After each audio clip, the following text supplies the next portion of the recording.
احنا النهارده اهو جاي لكم فيديو جديد. فيديو النهارده هنعمل معاكم المكرونه البشاميل بشاورمه الفراخ الرومي ديت يا جماعه. شاورمه فراخ رومي اهي. بس بالله عليكم ما تنسوناش بلايك وتشتركوا في القناه عشان يوصل لكم كل فيديو جديد من مطبخ قمر وسمسمه. معاكم شاورمه الرومي اهي، معاكم المكرونه البشاميل، المكرونه الاقلام اهي. عارفين طبعا المكرونه البشاميل بتتعمل بمكرونه اقلام، وطبعا انتوا عارفين اللي احنا بنحضر معاكم الفيديو قبل ما بنبتدي. ومعانا هنا خلطه البشاميل، معانا هنا جايبين كيس خلطه بشاميل جاهزه هنعملها. ومعانا هنا ازازه اللبن، ازازه اللبن كيلو. ومعانا البصل عاملينه اهو مقطعينه عشان انتوا عارفين طبعا اللي احنا بنحب نحضر معاكم الحاجه. ونرجع هنا لشاورمه الرومي ونقول لكم يا جماعه ما توقعوش الفيديو، مش اول ما تخشوا تكتبوا التعليق وتطلعوا. لو هتتفرجوا على الاقل حاجه 5 دقايق زي ما انا بعمل، بدخل على الفيديو بتفرج عليه للاخر، او لو مش عايزه اتفرج عليه للاخر بتفرج عليه 5-6 دقايق واروح طالعه علشان ما اوقعش الفيديو لحد. لان انا عارفه ان احنا بنتعب في الفيديوهات، وادام بنتعب في الفيديوهات فمش لازم نوقع بعضينا. عشان نكبر مع بعضينا ونتفرج على بعضينا بصدق وامانه لازم ندعم بعض يا جماعه باللايك، عشان اللايك دوت بيرفع من مستوى الفيديو. وعلشان نتفرج على بعض ما نوقعش الفيديو لبعض، نتفرج على الاقل 5-6 دقايق وبعد كده يطلع. مش اول ما تخشوا تكتبوا التعليق وتطلعوا كده الفيديو بيقع مننا، وانتوا عارفين ان احنا بنتعب في الفيديوهات قد ايه. فبالله عليكم اتفرجوا الفيديو للاخر او 5-6 دقايق زي ما انا بعمل. انا عمري ما دخلت فيديو الا لازم احط لايك. لو ما حدش دخلت له قال انا ما بحطش لايك يكتب لي في تعليقات انت ما حطيتليش لايك.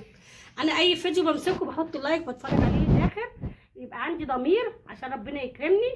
ربنا يكرمكم ويبقى بصدق وامانه الاشتراك بتاعكم واللايك بتاعكم وندعم بعض يا جماعه عشان نكبر مع بعض، عشان نبقى قنوات كبيره. لان احنا لسه مبتدئين، لازم يبقى قلبنا على قلب بعض، ما نوقعش لبعض الفيديو. بالله عليكم اتفرجوا للفيديو واشتركوا في القناه عشان يوصلكم كل فيديو جديد من مطبخ قمر وسمسمه. ودعمونا يا جماعه باللايك، انتوا عارفين ان احنا بنتعب قد ايه في اللايك. وديت بقى شاورمه الفراخ اهي.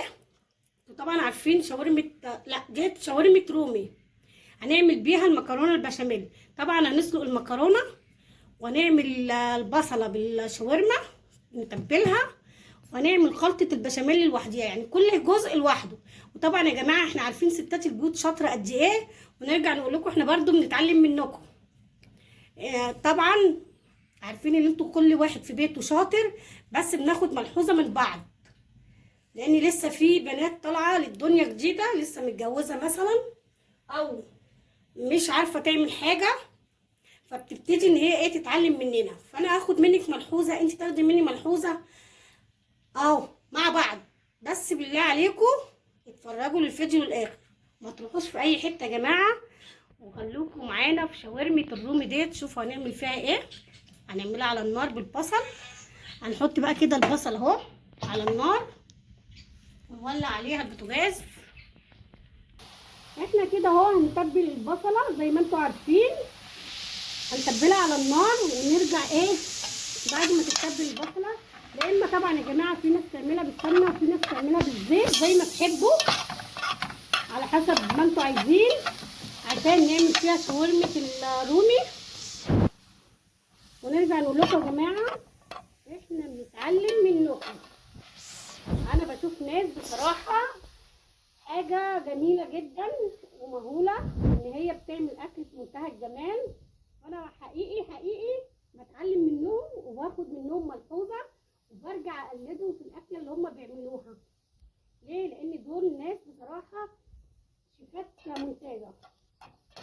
ادي البصله اهي بتنشف على النار، احط لها بقى معلقه سمنه مع معلقه زيت واقلبها وتتبلها، وارجع احط فيها شاورمه الرومي ديت. اول مره احنا نعملها اهو، واحنا اول قناه تعمل شاورمه الرومي في المكرونه البشاميل. فبالله عليكم يا جماعه دعمونا واشتركوا في القناه عشان يوصلكم منا كل فيديو جديد. مطبخ قمر وسمسمه ده غنى عن التعريف. ونرجع نقول يا جماعه لازم يبقى فيه صدق وامانه في الفرجه او في اللايكات او في المشاركه.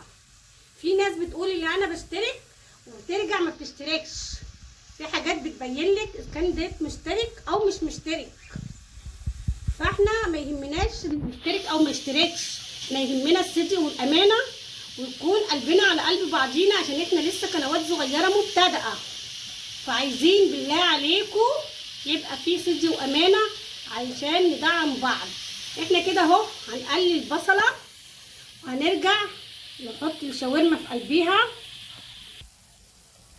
كده احنا تبلنا اهو البصلايه. هنرجع نحط بقى عملنا طماطمايه وفلفلايه نحطهم عليها. وطبعا انتوا عارفين التوابل بتاعتنا جميع انواع التوابل نحطها، ونحط معاكم الشاورما كده عشان احنا ما نطولش عليكم. ونحط بقى نسيب الشاورما تستوي ونسلق المكرونه ونعمل البشاميل. انتوا عارفين طبعا البشاميل بتحط لبن وبشاميل. هنعمل الحاجات ديت ونوريها لكم بقى واحنا بنركب الحاجات ديت. ونقول لكم بقى ما تروحوش في اي حته واشتركوا معانا عشان يوصلكم كل فيديو جديد مننا مطبخ قمر وسمسمه.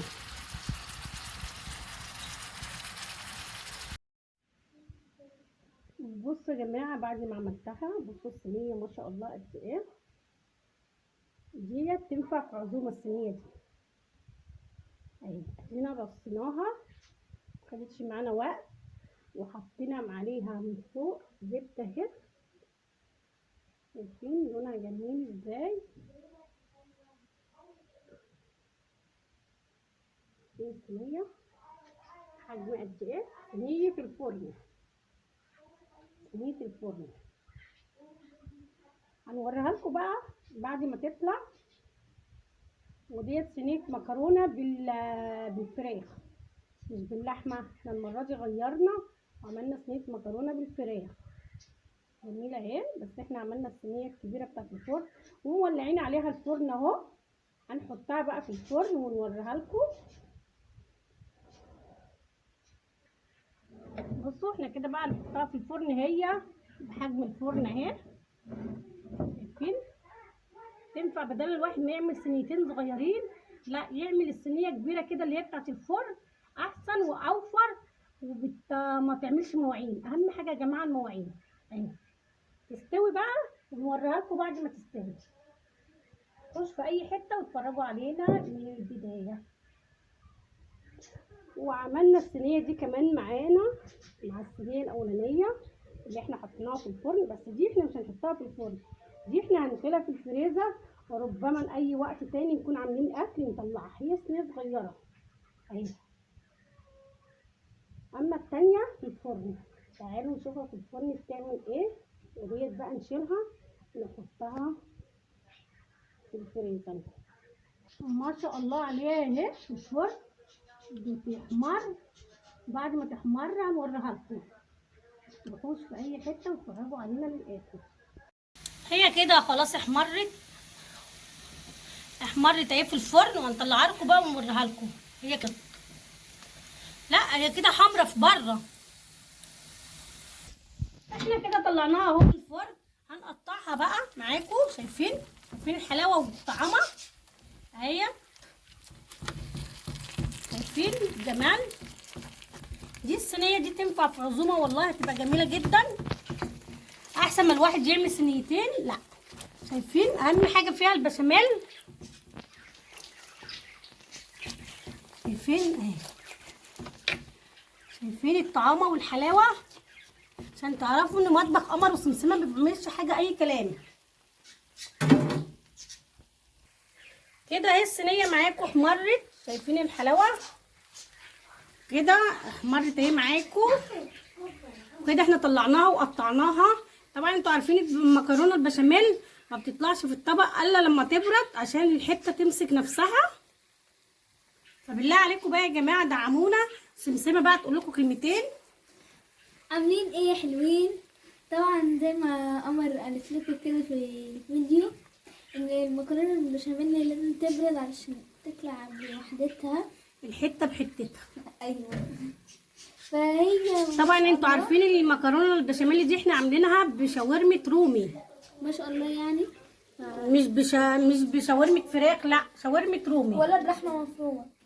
احنا غيرنا النهارده وقلنا نعمل المكرونه البشاميل دي بشاورمه الرومي معاكم، حاجه جديده وطعم مختلف. وعملنا في الصينيه بتاعه الفرن عشان تطلع صينيه كبيره الصراحه حلوين وجميله. بصوا مقرمشه اهي، ريحتها لوحدها يعني هتخلي طعمها ايه حلو. شايفين اهي، شايفين انا بوريها لكم اهي. شايفين شكلها يعني اهي احنا كده عملنا معاكم شاورما مكرونه بشاميل بشاورمه الرومي. متنسوناش بلايك يا جماعه واشتركوا في القناه عشان يوصلكوا كل فيديو جديد من قمر وسمسمه. فيكم بالله عليكم اتفرجتوا للفيديو للاخر اكيد يعني. ما تقطعوش الفيديو يا حبايبنا، حتى لو مش قادرين تتفرجوا الفيديو للاخر المهم ان انتوا اتفرجتوا وحطيتوا لنا لايك وكمان لو دخلوا كتبوا كومنت يعني تعليق وطلعوا الفيديو بيقع. ليه؟ وانتوا عارفين ان احنا بنتعب في الفيديوهات قد ايه، فانا بقدر الناس كلها والله علشان الفيديو بتاعها ما يقعش. اضطر ان انا اقدرها حتى لو 5 دقايق عشان الفيديو بتاعها ما يقعش. وساعات بتفرج للاخر لما اكونش ورايا حاجه عشان حرام. انا عارفه التعب قد ايه الناس بتتعب فيه في الفيديوهات. فبالله عليكم دعمونا بقى واشتركوا في القناه وعشان يوصلكم كل فيديو جديد مننا. ونقول لكم يا جماعه الى اللقاء فيديو اخر. الى اللقاء في فيديو اخر. واحنا ما نستغناش عنكم لان انتوا عيلتنا الكبيره وانتوا حبايبنا في قلبي حلوين. فبالله عليكم ما تنسوناش.